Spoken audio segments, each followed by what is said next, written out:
But I mean, we reconnected at that HMV unboxing day. The irony of that story, it's ridiculous, man. You know, that day was like it really put us on like some sort of a trajectory towards Yeah. rock and roll. But that day, I was in HMV to get my mom to buy me a vanilla ice. You know? So it's like just the irony of colliding into Derek while trying to, I What don't were know you where I going was to headed. I bought Aerosmith Pump. Oh man, he was. Yeah. It was a But you know little- what? They're both cool records. They're both At the cool. time, There's like- nothing wrong with Vanilla Ice, Dude. dude. There's nothing wrong with Vanilla Yeah. It Ice. was like a one-time thing. Yeah, you have to. My next, purchase yeah. was get a Wait. grip and. Hold on, my a couple status of just cool went ones, back up. but it's like, yeah, thanks, man. Dude, my first cassette tape Yeah, what that was I ever got was Crisscross Jump. Well, not Jump, but like Crisscross, the album that had Jump, right? The first vinyl that I bought was Teenage Mutant Ninja Turtles, the motion picture. I still have it. I had that on VHS.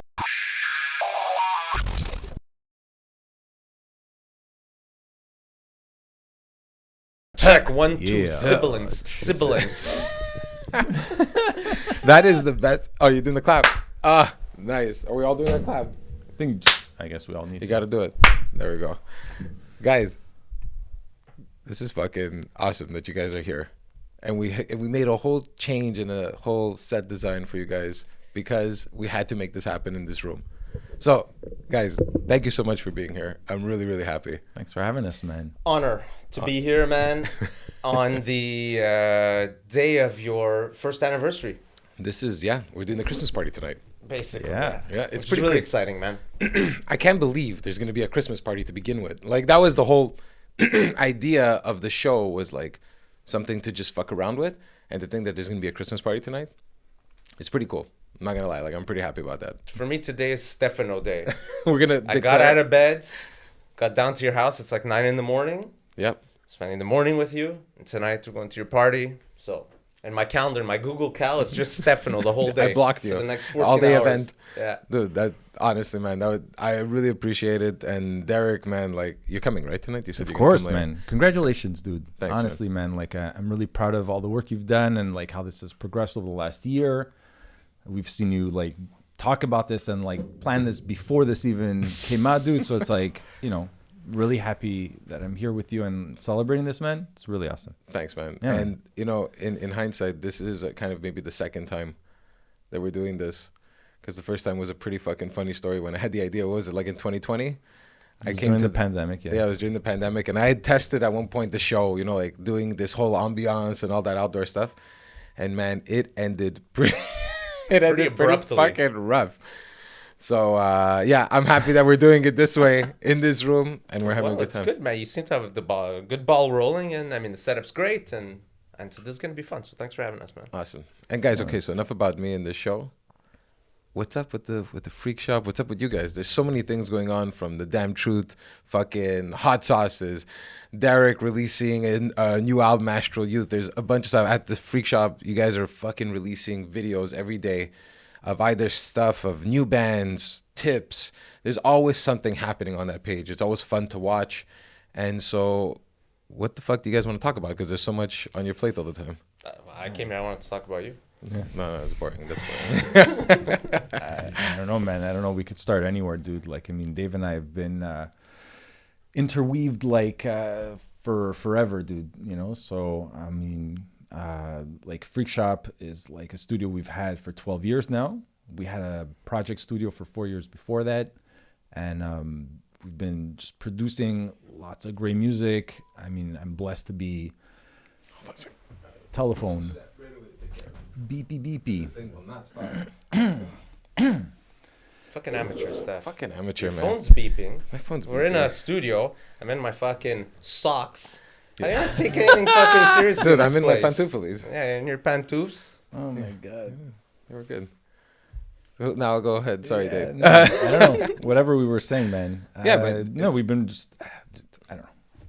Where do you want us to start? What do you Look, what do you think? For me, is I fun think to know? what's important about you guys, or what I've always loved about you guys, was the fact that it's, even though it's grown at such a high level, you guys are like the same guys. I remember when I first called Dave, and I got to know Dave was through the Sin Silver record, and I called him, and that was fucking like 2005, 2006. That was a lifetime ago, my friend. And I remember walking to the park telling the guys, I heard from this band Plight that they're working with this guy, Dave. I remember Dave from Ital and all that. Oh, yeah, okay, let me give him a call. He had a mohawk. It didn't even look the same. It was another life, man. Yeah, it's crazy. It was really another life. And I remember calling, and then all of a sudden this like relationship started of where Dave pretty much moved into our pad.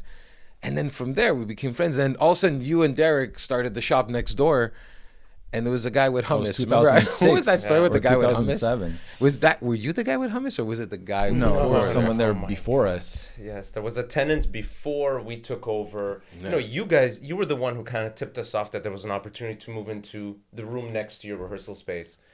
And, you know, that guy was leaving. And, you know, thanks to the connection with you and meeting Sin Silver and producing the record, we got to build our very first studio, which was, you know, right there on Pinneuf. But I mean, Derek and I, it's like the musical journey. Really starts when we were very, very, very young, like very young teenagers. What was the name of the band again? I'm just blanking out.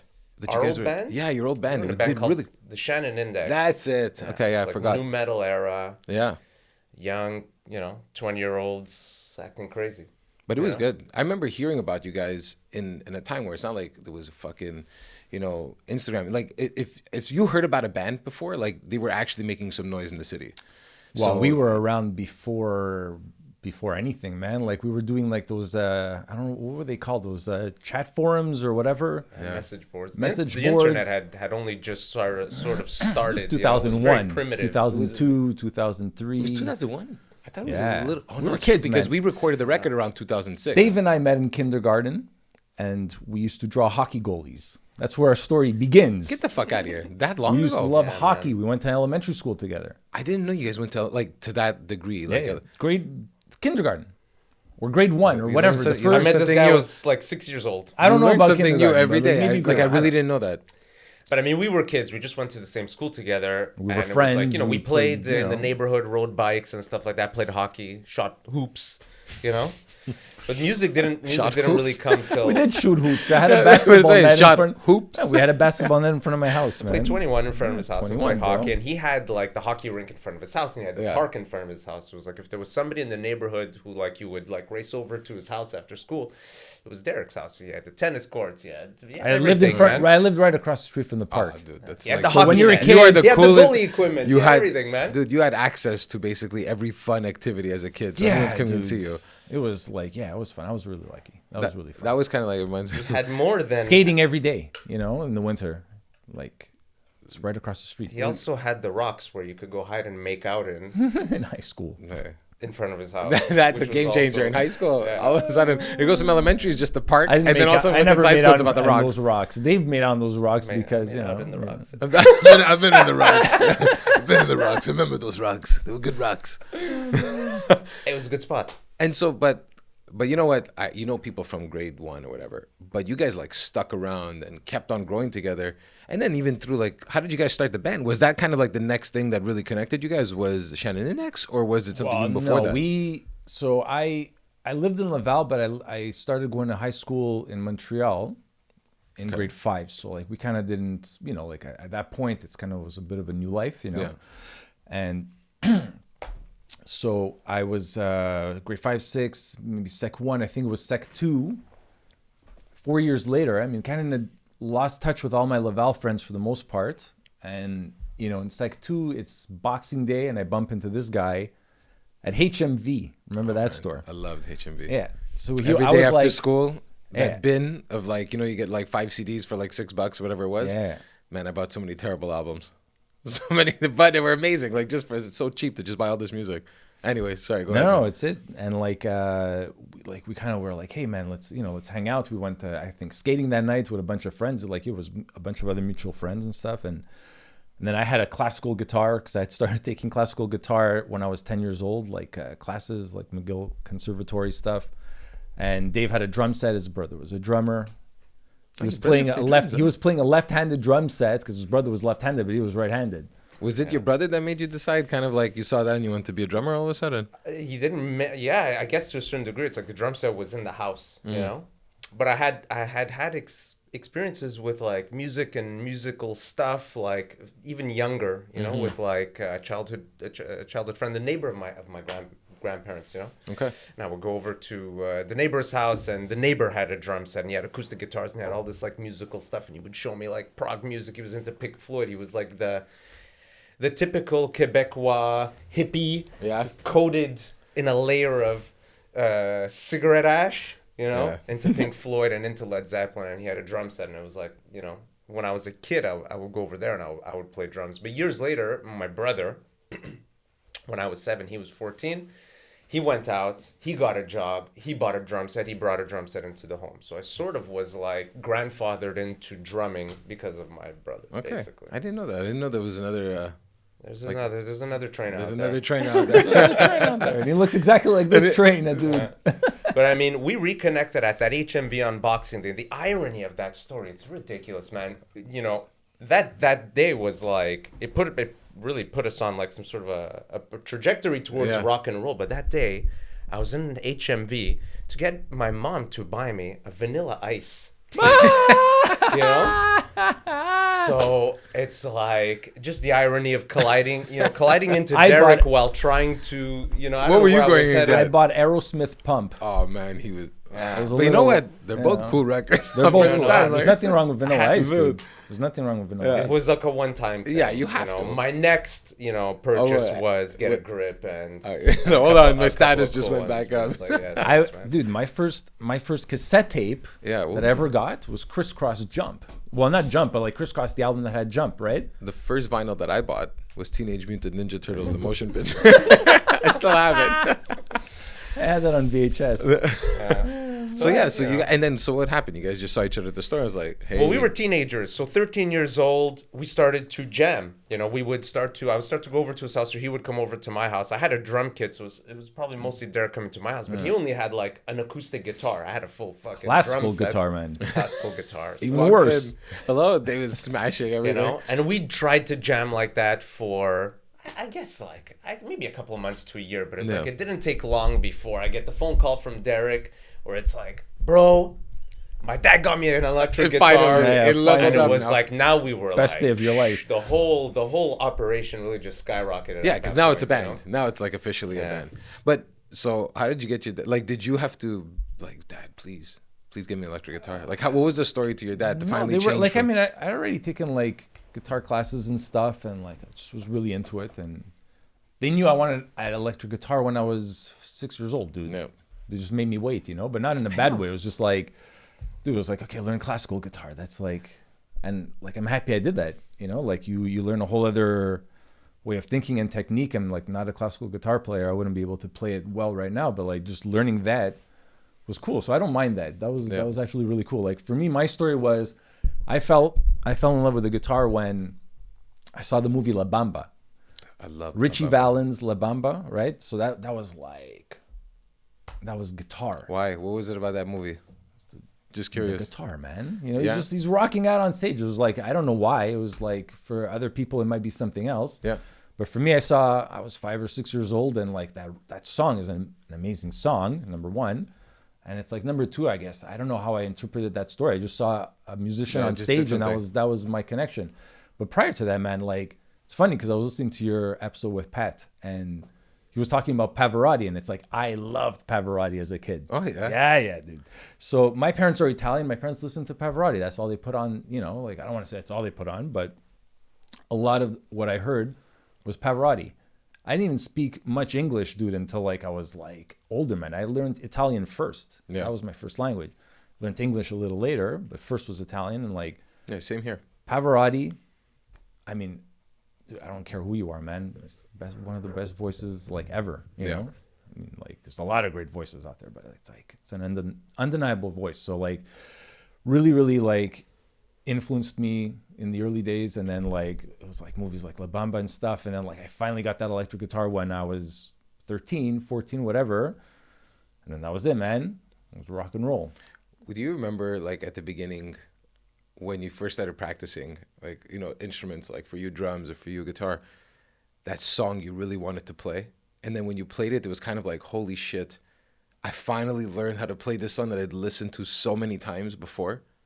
Do you have those songs like that? Like when you reached a certain, I know for me, when I played Nothing Else Matters from top to finish, guitar solo and like the chords, the intro, like every part, I had learned every single part of that song.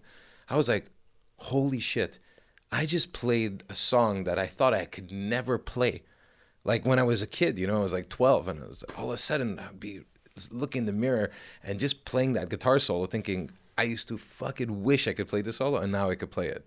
So like, do you have any of those songs that like helped you just say like, a realization of where you were at that level as a musician? For drums, it's hard to say, man, because with drumming, not to downplay the instrument, but it's like there's a big hump at the very beginning, and once you get past like that hump, it's like you're home free. It's like you play rock and roll within 3 weeks of learning the drums. You know what I mean? Yeah. But was there maybe like a fill? Yeah, well, I remember like because I know as a drummer, like, dude, all of a sudden when you like hit like let's say double bass. Like for the first time, let's say it's double bass or certain types of drills that just seemed impossible when you'd watch these guys. The only one that comes to mind is the song Breaking the Girl by the Red Hot Chili Peppers, which is a song that it's like every bar is a fill, a triplet fill. Every bar, And that was a tricky one. Yeah. I was a big Chili Peppers fan. I would come home from school every day and I had like a routine of like records that I would jam along to, and it was like I played Chili Peppers, Blood Sugar Sex Magic every day, 7 days a week, probably for like 15 years, And I think that song was like track 5 on the album or something like that, or 3 years. Breaking the Girl? Yeah. 3. No. 4? 3. I know you were a huge fan of that album too, for sure. I love that album. That was a tricky one of my favorite of all time, man. Yeah. But and so like when you hit it, like were you kind of like buzzing at that point as a drummer? I was a kid, man. I feel like that. I remember for me, Nothing Else Matters. Like I left it, so whatever. You, Derek? What about you, man? You know what, man? Like actually, like when they was talking about it, it was making me think a little bit. Like my first answer was going to be Alive by Pearl Jam. So I don't know, like when we were like 12, 13, whatever, that's early 90s, Pearl Jam was huge, Nirvana, all these bands, but like Pearl Jam had the solos. Yeah. So Nirvana had the songs, Pearl Jam had the solos, and it's like, as a guitar player, you want to learn the solos. So it's like when we heard that song, and we used to jam that song a lot when we were in like grade 9, sure. And that was one of the big ones. Like I got that solo. It's like, it's not an easy solo. It's not a hard solo, but like, it's like you got it. And it was like, it's amazing, But like recently, it's like last year, dude, I was like a huge Van Halen fan in high school. Yeah. Never had the balls to learn it. I don't know why. I was just like, like yeah. I'll stick to the blues, And I said, dude, last year I'm 41 years old, 42. I don't know how old I am. And I'm like, I have to learn how to play like Van Halen. Like, come on, it's enough. Why am You're I a thinking man I now. can't? Why am I thinking I You're can't? a man now. Yeah. You could do it. You could do some stuff around the house. You could learn Van Halen. It's like you could do. You're a big you could boy wipe your now. ass. Yeah, you could that's learn it. Van Halen. You could pay a mortgage. You could play Van Halen. And that was like another one. It was just like I unlocked that, man, and like. I kind of like stopped practicing over the last couple of months. So I'm kind of losing it because it's like one of those things you have to keep up. But just being able to unlock that, man, was just like, yeah, it's like a level you feel like. I found when I was playing music a lot was I would play the song, but I wouldn't play it perfectly. It was like I was always afraid, to play it perfectly. It was like it was too hard to play it exactly like the album. So I'd always put in like a bit of my touch to it, which is fun, whatever. But I realized I had never had really challenged myself to say, can you copy it completely? Like really play someone else's. And only in the last few years is where I realized how important that was to just like copy it at first, word for word, so you can understand a certain like phrasing or a certain riff, and it just makes your fingers think differently, or feel differently. And I realized how I grew so much faster by copying at the beginning and then interpreting it versus... fuck it, I can't copy it perfectly, so I'll just interpret it from the beginning. It gives you a vocabulary to work from. So when you learn songs and you pick up little licks and riffs and the way players compose their music, if you can like draw from that, then it just gives you something to say and a different way to say it. So you guys were playing music now, and how did the band kind of start at that point? So it was just you two, and then you started recruiting, or it was like somebody? It was high school, man. So it was like it was like a revolving door. What's happening? I don't know if you need this fucking. No, we don't need it. It was like a revolving door of characters, singers and bass players. Because I think we were maybe a little more serious, but it was like guys would come and go, and we did house parties, backyard parties. talent shows. It's like I did stuff at his school, he did stuff at my school, and that was all just like really early rock and roll. You know what I mean? Basically, play wherever you can. We played at the old folks' home. We played, man, Everywhere. anywhere we could get a gig. We were called Art Vandalay. No way. Swear to God, man. Best. We made a Best. banner. We made a banner with like paint and stuff. Big banner, like a 10-foot banner. It's like legit, you know. It was a But road it show. wasn't legit. Our singer because made a T-shirt, man. A T-shirt. Who was your He singer? sold it up. Oh, it was Andrew, no? Andrew was No, one of our that's singers. later. At the time, it was with this guy named Matthew Bucci. Okay. And props to Bucci, man. Yeah. That was high school, man. It Yeah. was great. He was the perfect front man, you know, because he was the only guy that had the guts to do it, you know, which is just Yeah, need it guts, says a man. lot, It's man, like at just the guts, beginning, you know, for he was sure. great, man. He was the perfect frontman because both his parents had like jobs that kept them out of the house until like 6:30, 7 o'clock at night. So it's like every day after school, we could go to Bucci's house Practice. and jam, eat junk food, and just make music, you know? That's awesome. It was great. And we had a Spinal Tap revolving door of bass players. Must have had like 10 bass players, you know. They would randomly just die, disappear. That's it. But so how It wasn't did it? until yeah. later I was that gonna we say, really yeah. got serious about What made music. it serious? Like all of a sudden, it's like the Art Vandalay. Was it Art Vandalay that made it serious? Like No, this is at a all. road show, We or were kids. What really made it serious, to be honest with you, is that this guy got his parents' car. okay? This guy got his parents' car, and with that came like the opportunity to like get a rehearsal space and like start a real band, and also getting a little bit older. I think this guy got like, because you know, with rock and roll, I think Derek was the one that kind of hit it a bit ahead of me. In my high school, there was like a couple of guys scratching guitar, but there was Yeah. really nothing. This guy had like some cool bands in the high school. Scrub Muffin, Dr. Hadley, and all these yeah. guys. Well, they weren't in Slaves my high on school, Dope but were- they were, you know, they were in, we were kind of You heard about them. I never heard about them. So it was like this guy was like feeding from that. Sorry to speak on your behalf. Yeah. It's like this guy was feeding from that, and I was getting it through this guy. So it was like, oh, dude, there's this cool band. There's all this cool shit happening. I'm Yeah. like, all right, let's go fucking. just got, you know, we got connected to like the rock scene, maybe the alternative rock, East Montreal rock scene. Like, I don't know, like there was a lot of really cool bands. Yeah, there like was. they've mentioned, like Slaves on Dope, you had Jason on, like we were friends with like Scrub Muffin, Dr. Hadley, all these other bands, like really, you know, they were doing really well, you know, on the local scene, that were like doing really well outside of the local scene. Yeah. A lot of these I think bands that's grew to what it do was, like yeah. stuff in like the States, and just having them as like, I'm going to call them mentors, you know, Headspace, Pulse Ultra, Yeah. you had Dom, Dom. you know, another one like that were just like super, super close friends that like, I don't even remember how we got connected to all these people. Oh, I mean, we got connected actually, my friend Franco, Franco Campisi. Oh yeah. So he had a cousin, and his cousin played bass for Slaves on Dope, Frank Salvaggio. And like, he was like, dude, when like I got to become friends with Frank, it was just like, oh, this is how a band operates. Oh, this is how you put on a show. Oh, this is how you like So you kind of watched, write and a learned. song. Yeah. Oh, yeah, and it's like, well, it's just like, you know, like dudes that were older than you that were doing it, that were kind of like, you know, they went through That's the so paces, important, and man. it's like, I find it And such then, in the you know, development. It's like I mean, that whole story, man, it's like, you know, like that's another part of my life that was like insane, because it's like through him I met Dom Cifarelli and like Pulse Ultra and all those guys, and like they were mentors to me too, man. And like just learning, this is how you put a band together. This is how you like take it seriously. This is how much you have to rehearse. Dr. Hadley, Carlo, all those guys. It's like just serendipitously meeting these people. You know what I mean? Yeah. Kids Music in St. Leo was like it was right across the street from my high school. And they'd all be going to see Tony, you know, and it's like, but they were doing it, man. They were being played on Shome. They were like touring like across Canada, across the States. Like, you know what I mean? These are bands that were like doing it. So it's like videos on Music Plus. It's like, you know, it was real. It was yeah. it was So a real thing. So it's like they just taught us how to do it. Like these guys worked at a music store.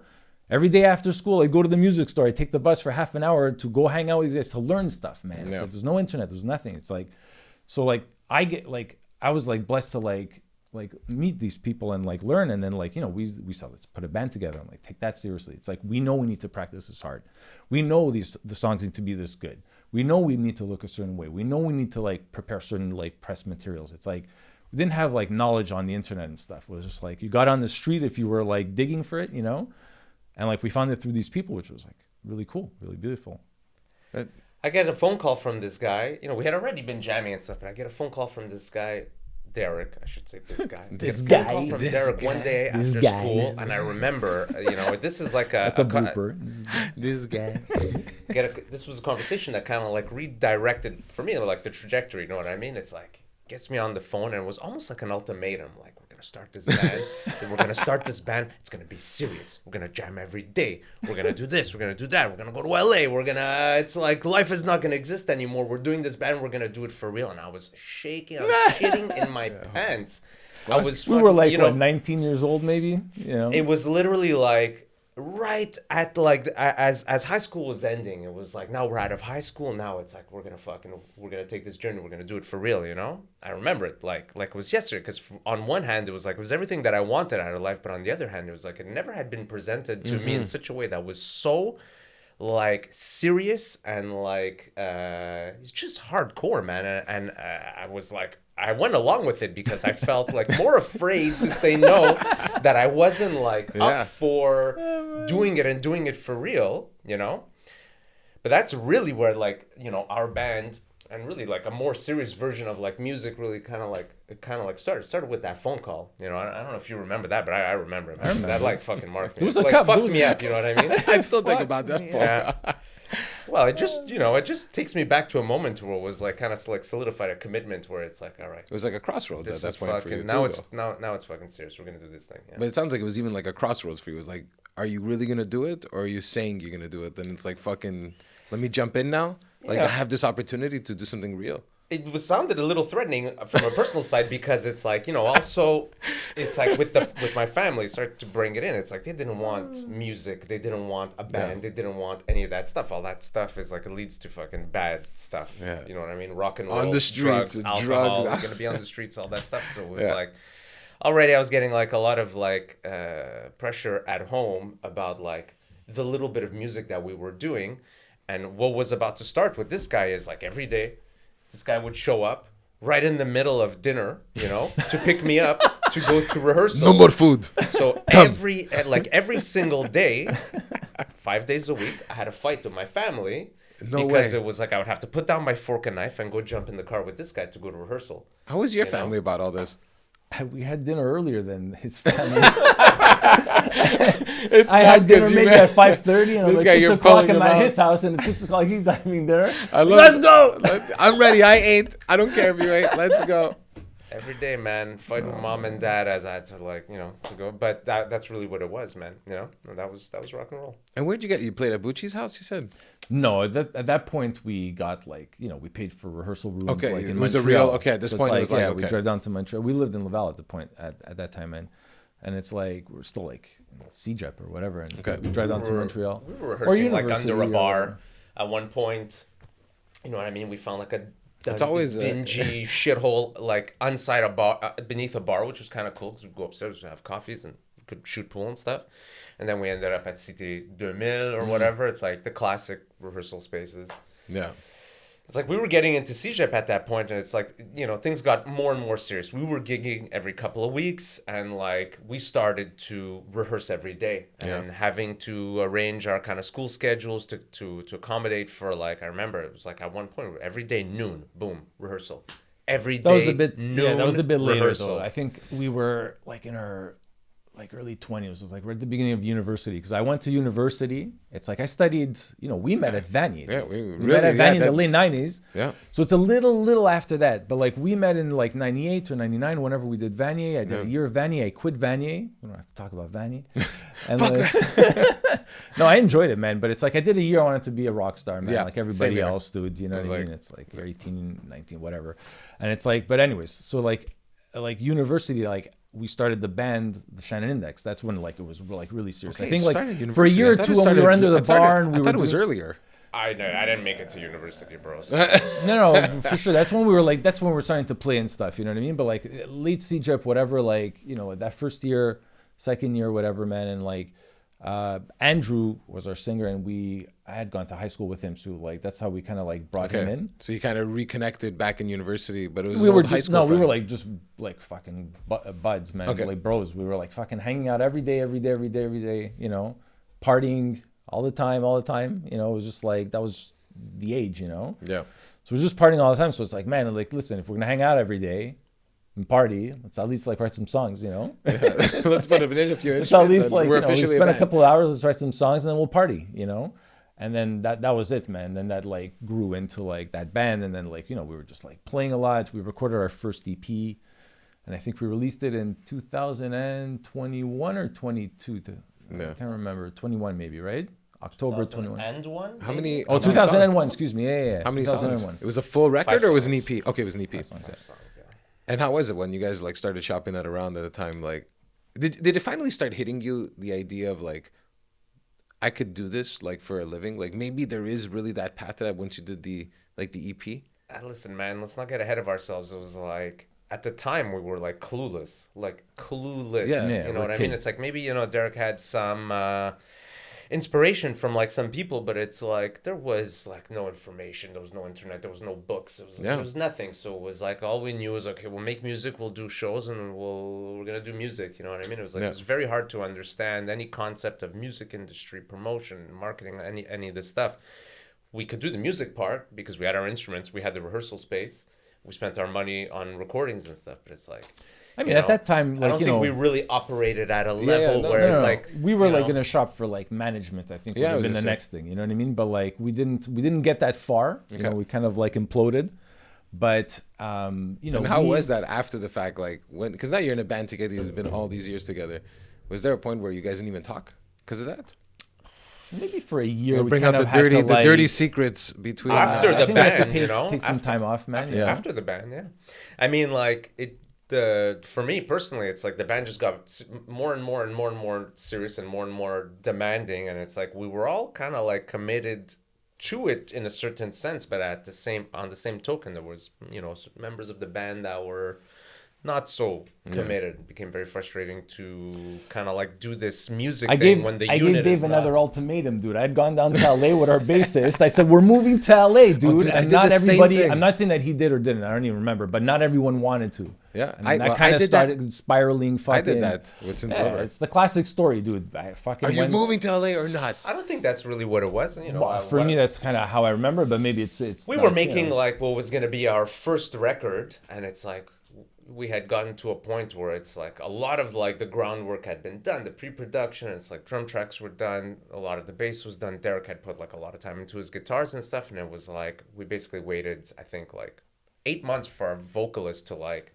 get the ball rolling on vocals. So it was like you know, the better part of a year had kind of evaporated without this guy not showing up to rehearsals, not fucking coming in to do his tracks. I at the time found that very kind of like frustrating, and we were young and like immature. Yeah. I was very young and very immature, and it was like maybe, you know, overreacted in that Same here. scenario. But it's like listen, Classic you know, I story, got man. through Yeah. my drum tracks. No matter what the band is, it's literally Classic the story, same dude. You know? story. It's the I got through I my was drum like you. At tracks one point, I in was 10 like, days. This guy did his guitars in, I don't know, a couple of weeks, whatever. It's like here we are waiting months, scheduling. We would schedule vocal sessions. The guy wouldn't even show up. It's like but he's a singer. What did you expect? It's like if he doesn't do that, it's almost lost the rock and roll. You're like, bro, you showed up. You and sho- you showed That's the up. problem with music today. Everyone's showing up, doing their tracks Like, what? properly. What's going on here? Like, music's But- so boring. Let's So go. now there's this whole like trajectory of the band, right? And then you guys, you know, and you're still playing music.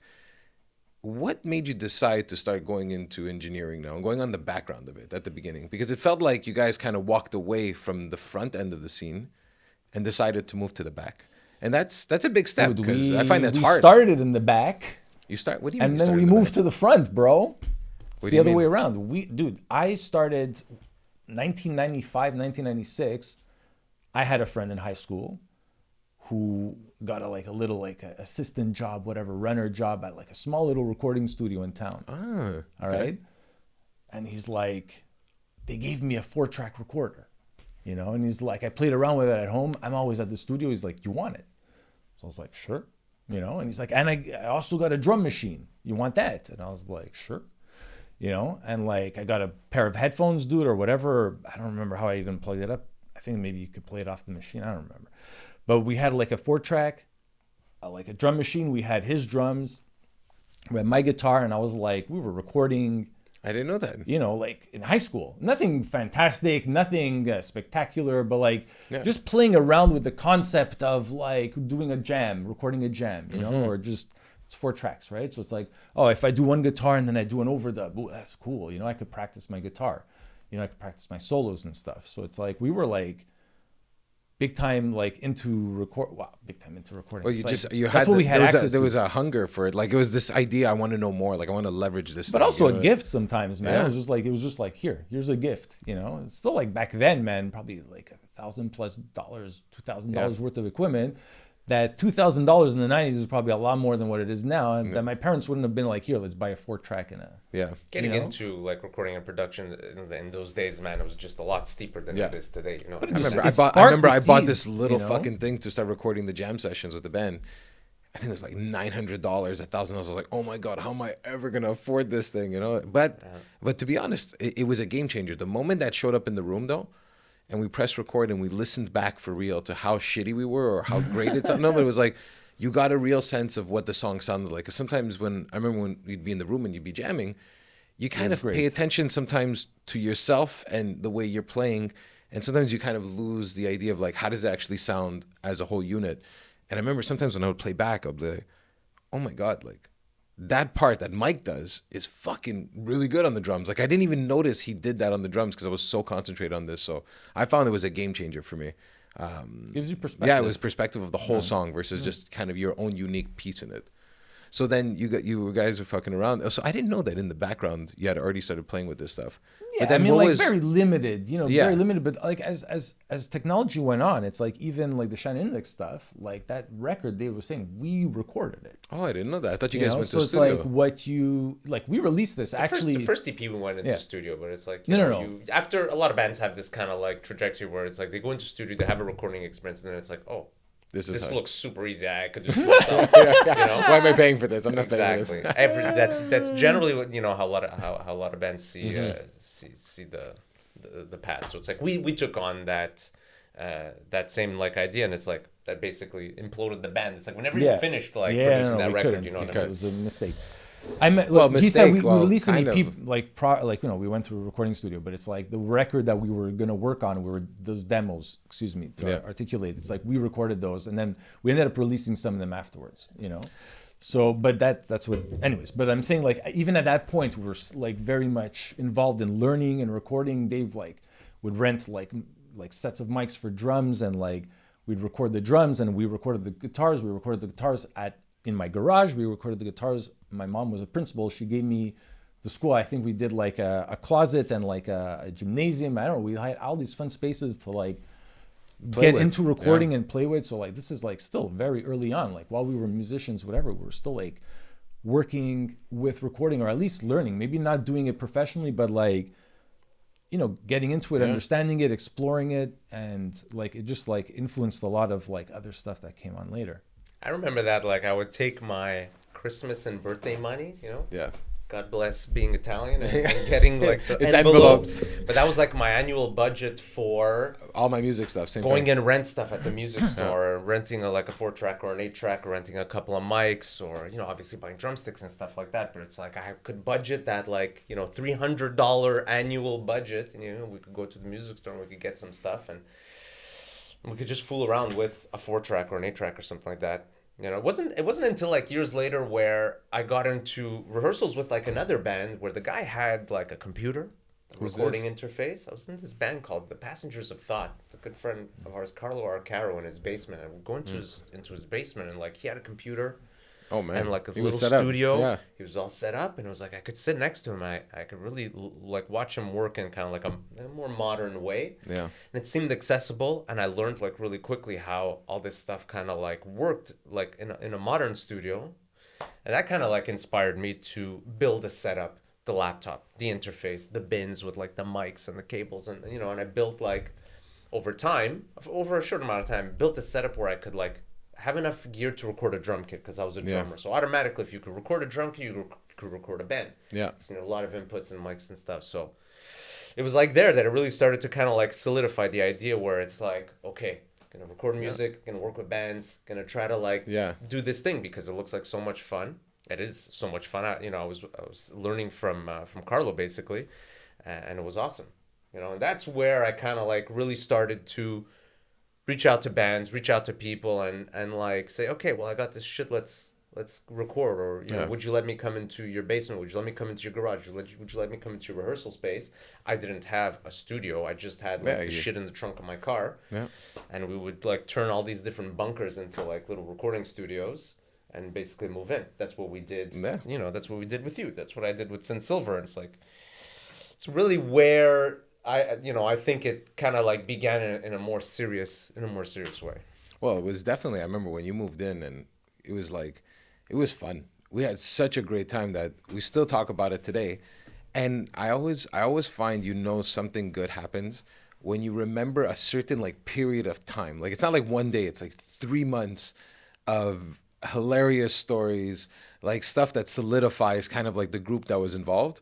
And it's like your friends, no matter what, like there's always going to be somebody has to really fuck that up in the future, because you look back all the time and you're like, that was a fun, special moment. I know for me, for the band, it was like a big piece, because I had always wanted to have something on record finally. And I always said, fuck, there was so many songs we wrote. There was so many gigs and there's all these things, but there's nothing like I could ever look back and one day see like, oh fuck, we actually like, this is it, And when the record happened for me and it came out like really how I heard the songs in the room, and as we developed it, it was like, oh man, it was so much fun working with Dave. Every time I hear the songs, but I see the figure four leg locks. I see the Sharpshooters. I see the stoner afternoons playing Wii, Monopoly, and just recording this album, stealing electricity, doing every possible fucking thing. Like, there was so many fun times in that moment in our lives that for me it was, I hear the record, I hear songs, but I see memories. Like, that's all and they're all fun. So to me, like, definitely some of the best memories ever. A very innocent time too, because we were so young, and it was just like, it was wild. It was the wild west for me. But I mean, on a larger scale, it's like when you work with an artist, you go from, a few casual conversations, and you lock in your sessions, to potentially hundreds of hours together in succession. So you go from not knowing a person to really, really getting really intimate and close, and working in close like proximity in a very condensed amount of time. So it's like if it works well, and it's a creative and a fun experience, it's like the potential to make like friends for life is kind of like strong in a sense, because it's like you really, man, the bonds can be really, really, really strong in the recording studio if like the vibes are good. And with you guys, it's like I made probably some of the best friends that I have in my life from that recording sessions. All you guys, the whole fucking Sin Silver, you guys are all my best friends basically now. You know what I mean? But it's crazy because, and you're 100% right. Like, and I find the reason is because you're being a bit like vulnerable, because you're in a room with someone and you know that you have to play, let's say, this guitar solo, and someone's watching when you're taping. And I feel like there's an element of trust that you feel like if he says, can you try this? Or if she says, you can try this, you trust them enough that you're willing to try it because you know it's the betterment for the song. And I feel like those things like that are really important when you're bringing art to the table, because people can take it personal, right? Like you're coming in and let's say you want to switch up a chorus, or you think maybe there's a better idea of putting this together. Someone could be so attached to it that they have a hard time being open to making those changes, especially if they're personally attached to the material. Where I find when you become friends, like, okay, Dave, if he's asking me to do this with the guitar, let me try it. I feel like Dave is telling me something that I can trust him, that he hears something I can't. And I find like that you don't even realize, but like subconsciously you're like, throughout the whole process, you're really learning about each other and how to deal with each other when someone's late, or if someone's pissed, someone comes in a bad mood, and how do you kind of just forget about it, leave it out of there and bring it in a room and really kind of like think of the piece and think of the material. So I find it's definitely, those are those fun memories of, for me, it was like good times, but like, holy shit, these guys really, I got to trust them, Yeah. Well, I mean, you touch on something that's kind of like the deeper level of the profession. I mean, it's like, not necessarily being a psychologist or whatever, but it's like, you need to get people to trust you. And, what you're touching on is like a musician or an artist who has a good philosophy about it. It's like being open and trying ideas and being open to that stuff. It's like as a producer, you have to figure out a way to get people to open up and try stuff and make the process kind of like move along in a positive way. So I felt comfortable with you. What we do. Yeah, but that's why. But then you came into the room. That was Evicted Records though, at the time, no? At the time, yeah. At the time. Not a good time. But then you decided after that you wanted to have a spot now. Why not the road show anymore? What made you say kind of like, because I think it was after that record you pretty much picked up the room. Was it just because of availability? It was a couple of years. I mean, we did a record together. We moved into the building with you. Yeah. You know, there was a rehearsal space right next door. That's when Derek and I really started to kind of like collaborate together. Exactly. This room became available. It was the beginnings of the possibility of having like a place to record. I said to myself, it's like, okay, it would be nice to have a studio place where I could set up and invite bands into the studio. So we built this kind of like version 1 of, you know, I won't call it version 1 of Freq Shop, but it's like we took a rehearsal space. Yeah. It was an office space. We built a wall. We built a door. We built a window. It was all garbage. Ugliest wall you've ever seen in your life. But we I started. remember walking into the room. You know, it was at that time that like Derek and I had started to reconnect after the Shannon Index, and it was like he was, you know, Like I 3, guess 4 years later, maybe. finishing university.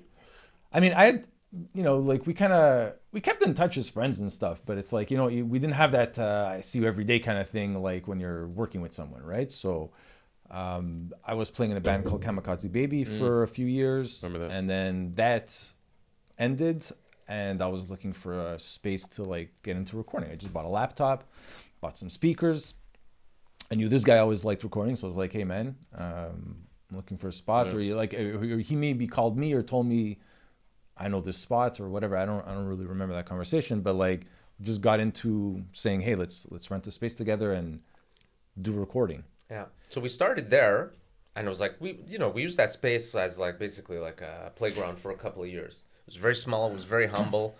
It's kind of dingy. It was like incredibly hot in the summer, incredibly cold in the winter. It was like not conducive to kind of like a real professional environment. And it's like I had one like particular experience where it was like a substantial realization that it's like this is not suitable. This place is not good enough. Change, you know, it's like I want to invite people into an environment where they're stimulated and they feel creative and it's a bit more professional.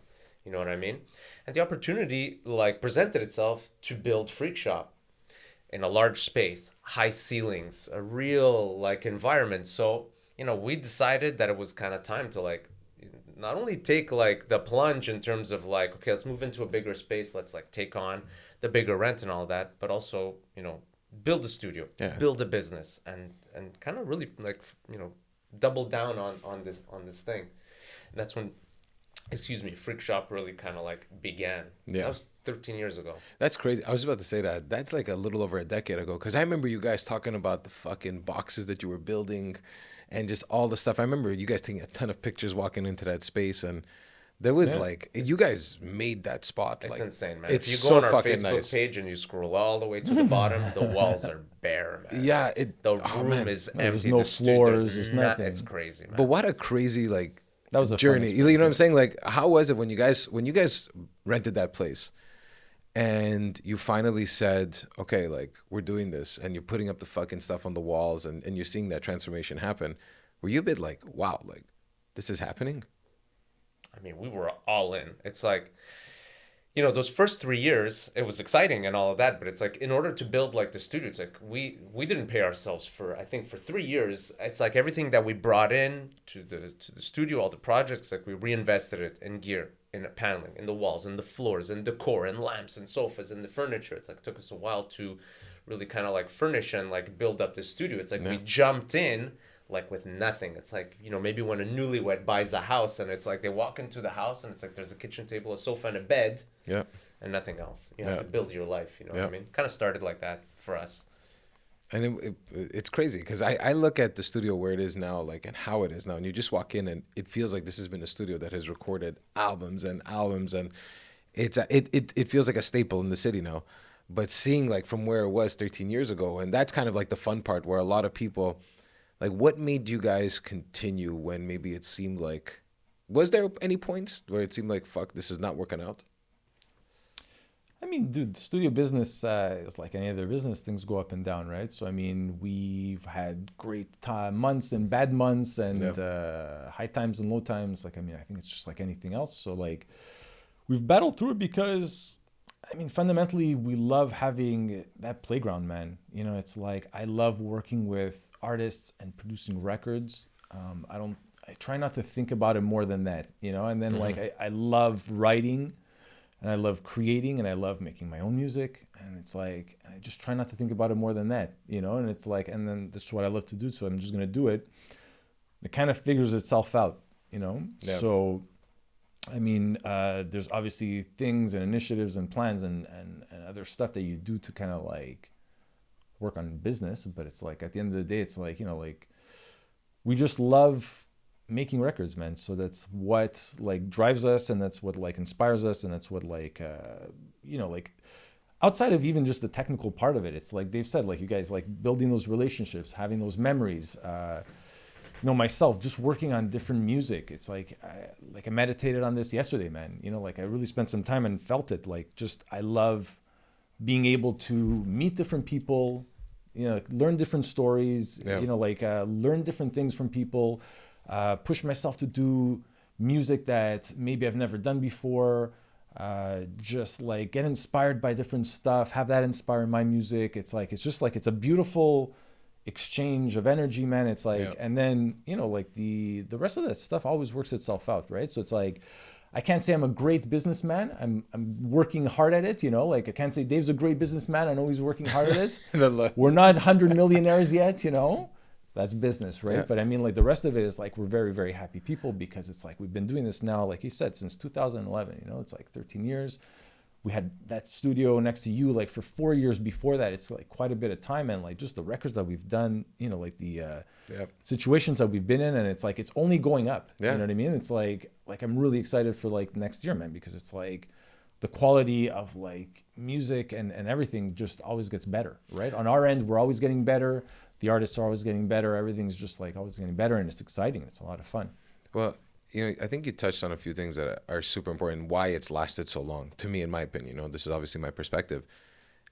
You guys really give a fuck. Like, you have fun doing the music. You're passionate about the music. And I think that's what resonates with a lot of people, is like, you're really there and because you love making music and being part of it. And it's funny because there's a lot of stuff that you said, Derek, like right now that reminded me what I love about doing the show. You know, you meet new people, you create this connection in an hour or so, but it's like, boom, you know, or even people that you do know and you find out so many things about them. We were talking about Matt, you know, or I was talking about actually to somebody yesterday that I was like, I had a guy, Matt, that was in my band, and there's things I didn't even know about him. And he was in my band, you know, so the show, and when you have like that connection, when you produce something like that, feels like a bit like an art. Like conversation could be an art, music is an art form. All these different things, you really kind of have a moment of like some good times, and you kind of relate and you feed off each other. And that's why I always felt that whenever I see you guys, even when you guys post stuff online, even the artists, they look like they're having a blast being at the studio, and it says a lot. Like not everyone posts everything that they do, you know what I mean? Looking like they're having a good time. No, but I mean, it's important. Like, you know, like everything from the decor to the philosophy or the way, it's like, it's not really like, I mean, you know, like you could call it branding, you could call it whatever, man. But it's like, for us, it's like, it's really just the way we feel comfortable doing stuff. It's like when we built the studio, it's like, okay, we're going to spend 10 hours, 12 hours a day here. So we want to feel comfortable. But like, you know, if you flip it the other way, it's like the band is going to be here for 10, 12 hours and they have to feel comfortable. So it's kind of like, what can we do to make them feel comfortable first and foremost? Because if like people are comfortable in an environment, then they could be a bit more vulnerable. They could be a bit more open. They could be a bit more whatever, you know? And that's what you want, because it's like, you know, I appreciate how important it is to like get someone in that place, because that's like what you do as like a super producer. It's just like getting people into like that place where they could give you their best performance. Because at the end of the day, man, it's like performance is everything. Yeah. It's like there's a lot of great songs that aren't performed amazingly, you know? And like, I'm not talking about it like it has to be pitch perfect and like time perfect. I'm just talking about like the emotion, the feeling, like the energy, the vibration of it. You know what I mean? It's like when people get into that spot, you know, like then that's where that magic, that's where you feel that song. That's where it explodes. Yeah. You know, it's like, I remember like really realizing that moment, man, like when we were still at the old studio, you know, like I was doing vocals for my first record. This is like how old my first record is. I released it years and years later. It's that long ago? It's like, yeah, what, 15, like I 16 started years ago. recording it there, you know, it's like it was finished a long time ago, man. But anyway, it's like I was doing vocals and it was just like not cutting it. And then we just like, we got to that point. Dave was there. Jules Pampana was there, and they were just like coaching me on like, and it was just that thing where it was like, just fucking let's go, man. Who gives a fuck? You know what I mean? Sing bad.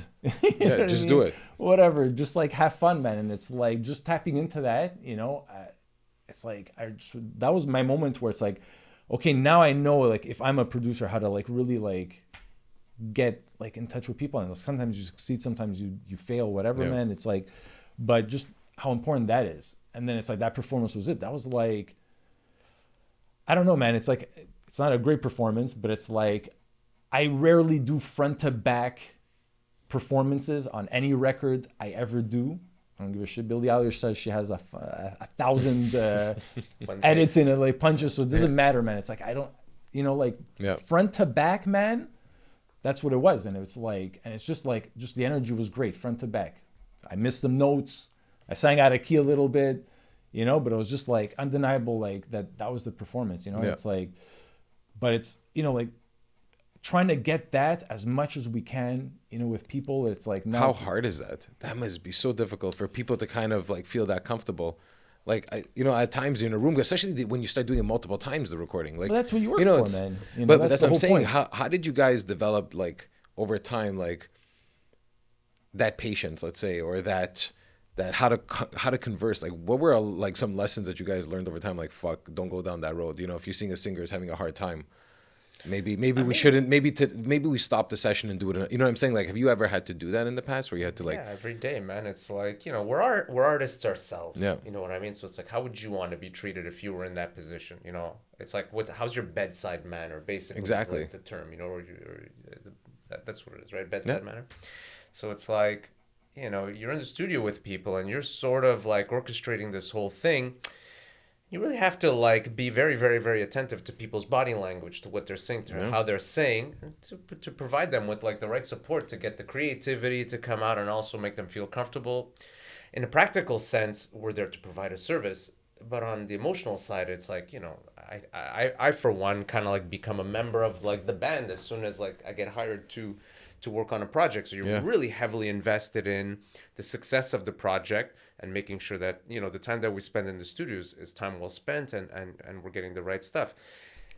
I don't know what it is, man, but I think the two of us, have developed like a keen sense of kind of like reading people and saying, okay, with this person, he needs a little more tough love. With this person, he needs to have the tension be parted from the bass player and him because they're always arguing, or all of these fucking like different things. Fucking bass player. I'm just saying, it's like they don't have enough to do, right? So they have to pick fights. They're like, yeah. Go ahead, sorry, dude. It's kind of like a dirty secret or whatever, but it's like, as soon as we step into the room with the band, it's like we're watching everything, we're listening to everything, every element of what's happening during the project. It's like got an eye and an ear for it, on top of the music and the technical side for recording and the production and all this like technical stuff. It's like, in order to have a successful recording, it's like you really, really, really need to be attentive and aware as to what the dynamic is like in the room. So I don't know where that skill comes from, but it's like, I want what's best for the band. I want the project and the recording to be the best it possibly can be.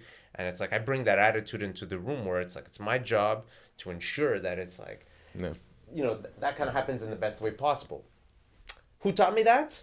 I don't know. Yeah.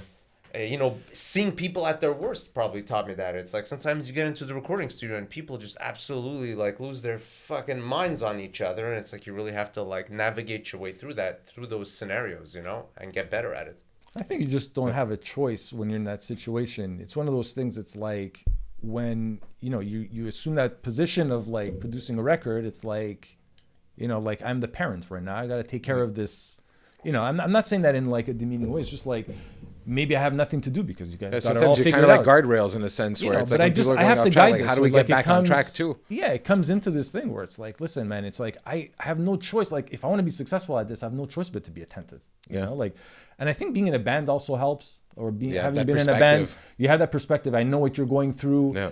And like, I think, maybe Dave's like, right. It's like, I don't know where the self-awareness comes from, but it's like, like we just got lucky enough to have some self-awareness in that position. And then you say, I remember what it was like to be an ignorant guitar player, and it's like, so now I understand what you're going through. And I remember what it's like for the drummer and the bass player fight. I get it. I understand why. So it's like, now we could like fix it. We could like. And I remember you went to LA, I think, at one point, and you went to go and see a bunch of producers or work with some people. And then Dave, you've worked also with Bob Rock and stuff like that. So you're seeing That stuff. definitely helps. Yeah. That's no, but I'm just trying to say like those experiences. I'm sure like being on the recording engineer side or the producer side, and then going in. But I remember you went to a trip to LA too, and I lived in LA. You lived in LA. That's it. Okay. 2018. And it was what? Was that more on a music level or was more? Of I was invited down to work with a producer in LA. Okay. So his name was Brandon Friesen, and he great producers from Canada, and like he lived in LA. He's like worked with like biggest names in the industry. He owned a company with Billy Ray Cyrus, so it's like it was cool to like work with this guy, get on some productions, and like I basically like like I humbled myself too, man. I was like, okay, I'm doing a good job back home, but now I'm like you're sitting in understanding the industry at a different level, and like like okay, how fast you have to work, the edits, just everything that like is required. It's pop music, right? So it's like LA is very, very pop. But like I went there to like learn and work with pop. I met some like other like really like cool producers that I worked with. D Mechanic, Jorge Lanzas Calero, and we like hit it off too, man. Like I went back to LA last year and we hung out, and like so a lot of like great lessons for me there, man. Like Dave was on tour in the States, and like we hooked up in LA. I got to see Dave play in LA, man, at the Whiskey A Go-Go, man. No way. Yeah. Oh shit. Oh yeah. Was that the first time you guys were out in California? Yeah. And then I drove home and I went to bed, bro. It was amazing. And for you, Dave, now like obviously with the Damn Truth, you guys have been touring. There's a lot of stuff going on, but then there's also from the perspective of being a producer and everything, like working with guys like Bob Rock now and being in these scenarios, like. We got the opportunity to work with Bob Rock. I mean, we're in the middle of producing a second like album with Bob Rock, which is like absolutely a dream come true. He's like a rock legend. I mean, a very big percentage of like our idols were produced by Bob Rock, and we've seen check your record list, like your records from the 90s or whatever. Like half of those records are him. Yeah, absolutely. It's crazy. I mean, it's like when I turn on the radio, it's like Bob Rock produced track after Bob Rock produced track. But I mean, to step into the studio with a guy like that as an artist is amazing because he does like a phenomenal job as a producer. I've had experiences, being in the studio with producers where it's like you see all these different styles of work, And when we got into the room with Bob, I was not expecting to have such a dedicated, hardworking, attentive, like he's really, his success stems, I think, from the fact that he is like a really, really, really hardworking What were your man. perception? Like, how were you feeling knowing you're going into a fucking room with Bob Rock? I'd be shitting in my pants. I'm not going to lie. Like, dude, I'd be thinking of like the amount of like the stars, like all my idols. He worked with them to get these amazing songs. I'd be like, how am I going to play in front of this guy? I was really lucky, man, because I actually met Bob Rock years before. How? I sold him drums. What was that? He did this, the sales guy. Hey, I know you. I got a pair of drums for you. No, I mean... I got a drum set for you, Bob. Here, I got... Amidst all of this, like, touring and band stuff and building the studio, I used to work for a drum company. Yeah. And, like, Bob Rock was in town producing Simple Plan, because he worked with Simple Plan. And I connected with Bob Rock through Simple Plan. And I sold Bob a bunch of drums. And I went and I spent a day with him. So it's like, it's not like... but it kind of broke the ice, at least. It really broke the ice in a major way. So it's like, when I got into studio for the first time with Bob, okay, at least I hadn't met him before. Yeah. I hadn't played for him. How was the whole band?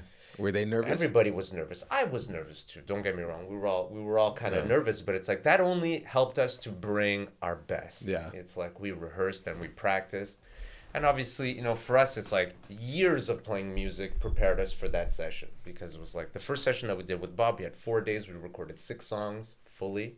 It's a lot of work. Yeah. And a good producer will throw ideas at you. And as a good musician, you need to be able to deliver that. It's like, all right, Dave, get on the drums. I want you to do and you gotta sit down. You gotta do what. Can you repeat the bada boop? And that's exactly how he said it. Bada bada bee boop. So it's like you gotta be able to bounce that back. So we were more nervous about like not, You're not more nervous about going in there and playing the songs. We were really well rehearsed. It's like, what's he going to turn around and ask us? But it's just really exciting to watch him work, because honestly, really, for me, it really solidified that like everything that Derek and I were doing was already really good. Yeah. It's like the way he works and the way we work, there's differences.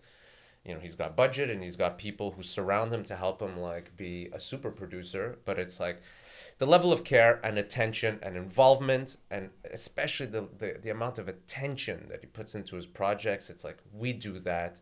Bob Rock does that. That really was like something that made, me feel really good about like, what we were doing back home in Freq Shop. It solidified it in a sense for you guys. A little bit, because, I had other experiences with producers where they were asleep on the sofa and the assistants producing the record. I've heard like, that. Why am I Happened a bunch of times, man. Why am I paying for this guy who's asleep? Who's out in the hallway making phone calls? It's like, we worked with Bob Rock, he would be the first guy in the studio in the morning. He would be the last guy to leave. His phone was face down for 10 hours straight, never took a call, never looked at his phone, He took a 30-minute lunch, and then sometime in the afternoon, we'd take a little 15-minute break. Other than that, it's like he had his head between the speakers, for 10 hours straight, entire 100% focus on the music. That was really the takeaway that I got from the sessions with Bob is like, that's the job. It's like focus and attention and listen to what's happening in the room. No distractions. Pay respect to the band that you're working with. Dedicate yourself to them.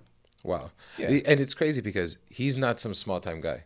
No. Like, he could literally, he doesn't have to do that. And he could just put his name on an album. And for him to still be that dedicated. But the thing is this, man. I think the best of the best in the world are like that. Are like, because they're the best passionate. athletes are always the ones that work the hardest every year. I was the best last year. I got to work harder this year because it's like, the best producers, the best investors, the best whatever. It's like, you don't like, I'm the best now and then I'm going to stop being the best. If I'm the best, I have to be better than I always was. So, well, it always feels like what I always love about someone that is passionate about what they're doing is that they're not trying to beat anybody. They're just trying to get better. Yeah. And I think there's a like a huge concept, a huge win for you when you start going in that realm of saying it's not about beating this other guy. It's about just me feeling like I got to learn more about what I love doing, and I see it in a different way now, and I love it even more. It's like all these things. Like, I noticed for me, the podcast from episode 1 to now, like, there's things that I love about it that it's like, I want to get better at doing this now. I want to do this. I don't want to drop shit as I'm talking. I don't want to fucking, have all these different things that come up. So what can I do to be better next time? And I'm learning from my mistakes. Where before, when I wasn't passionate about it, I used to notice that when I had a mistake, I used to just be like, whatever. But this one now, it's kind of like, it's a lesson. I'm learning something. This is for the next time I'm here, have that in my back pocket. I think fundamentally, though, it's like, I could speak for Dave too, for sure, because it's like the way I operate is that I want to treat people the way I'd like to be treated. Yeah. And like, we're in the service industry, man. It's not like rocket science, dude. It's like, you want to do good, give good service, And it's not, and I'm not even saying that in a cold way. It's just like, if I walked into a studio, this is what I'd want, ideally, and not even selfishly, just like, man, I'd want a guy that like Dave said, gives me his 100%, a guy that like really cares about like me and what I'm doing, a person that like makes me feel comfortable, makes me like at ease, At the end of the day, like music that sounds like an explosion or something, just like something exciting, and like, this is what I want. This is why I'm paying this person this amount of money. This is what I want, and like, rightfully so, man. That's what you should get. Like, you should get 110% of me, because it's like, on top of like, forget about all that stuff. It's just like, why else would I show up? Yeah. Why else would I show up for anything less than 110? It's like, even selfishly, dude. It's like, why am I gonna like? You want to be the best you can. Like, I notice that if I know I have like a podcast at 9:30 in the fucking morning, I'm not going to bed at 2 a.m. the night. I want to sleep. I want to get a good night's rest. I want to be as good as possible. I don't want to pass out in the rain, or, or anything like that. Like, but it's just this idea of like, you want to be there and you want to be present. I think the word is present. Like, you really want to be there, and because it helps everyone in the end. It helps them get the best version of you, but also you're proud of yourself at the end of the day. Like, I'm proud of every episode. I'm sure for you guys, when you're releasing a record that you've worked on for months with these guys. Yeah, very proud, man. You're part of the band, like you said, Dave. Very much, man. I mean, we care. I care. Derek cares profoundly about like the projects that we work on. I always just wanted to make music my life, and having the opportunity to be brought into people's music and into their art is very, very, very special thing. I respect that tremendously. I want what's best for the musicians and best for their project, and we're just really fortunate to be able to do it. I respect it deeply. That's awesome, guys. And so now, with all the stuff that's coming on you, like, we kind of went through, this whole. I didn't even know a lot of this shit about you guys. I've known you guys for this long, and I didn't even know that. but there's also like so many new things happening all the time with you guys. So it's like, what is it that right now you guys are super like really excited about? There's always kind of like, there's always a ton of projects, but there's always that one that's maybe the baby that you're just like falling in love with right now. I don't know, man. It's a hard to pinpoint like, you know, a project in particular. Oh but no, I not mean, a you know, specific we artist, we just like for you, you know what I mean? And not only a specific artist, like I think just it's just like an attitude because I mean the two of us are always, you know, discussing like, you know, how can we improve what we're doing? How can we get, you know, more for the artists that we work with? So it's like I'm working with bands and I'm trying to give them more than just the recording, you know. I've started to have like a lot of experience with my own band with The Damn Truth where, you know, over many years it's taken us many years to learn about the music business. How long have you guys been together now? I Our remember our first album came out in 2012, so it's like the band has been around. The Damn Truth in that formation has been around for I guess 11, 12 years. I guess 13. I can't even do math, man. Am I going crazy? But I remember you guys even recording something at P9. Exactly.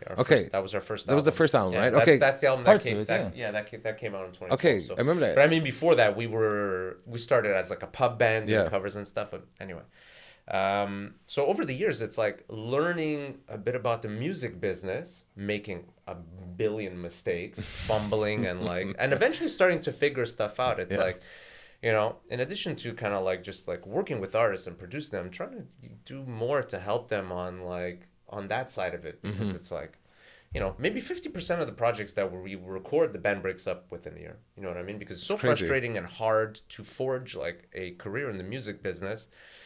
You know, I'm looking at this opportunity of having like some knowledge and having some experience and like, you know, taking the bands and it's like, okay, we're done with the recording. Let's do some coaching. Let's like help you guys do your release. Let's help you guys do your promotion. Let's help you guys figure out what you need to do to get a booking agent or, you know, shop your record around or what does your bio look like? What does your website look like? All this stuff. So, I mean, it's trying to take all of that stuff that I've learned and bring it, you know, into the studio and offer that to our clients so that they could go on and be a bit more successful. You know, I started to really dive deeper into that with like with our clients over the last little while, especially since COVID, you know. And I'm excited to see where some of our clients go with our help, you know. That's awesome. Like that extra, you know, if someone would have told me, you know, the mistakes I made, you know, like, or not told me, but at least advised me of what to be weary of or the little red flag if you see something like that. And that's like saved days and years for people. And being able to pass that down, I find more and more that's why you want to mentor really a lot of times in life is that someone that has been through, and every experience is different, don't get me wrong. Like it's not just because he went through this, I'm going to go through that.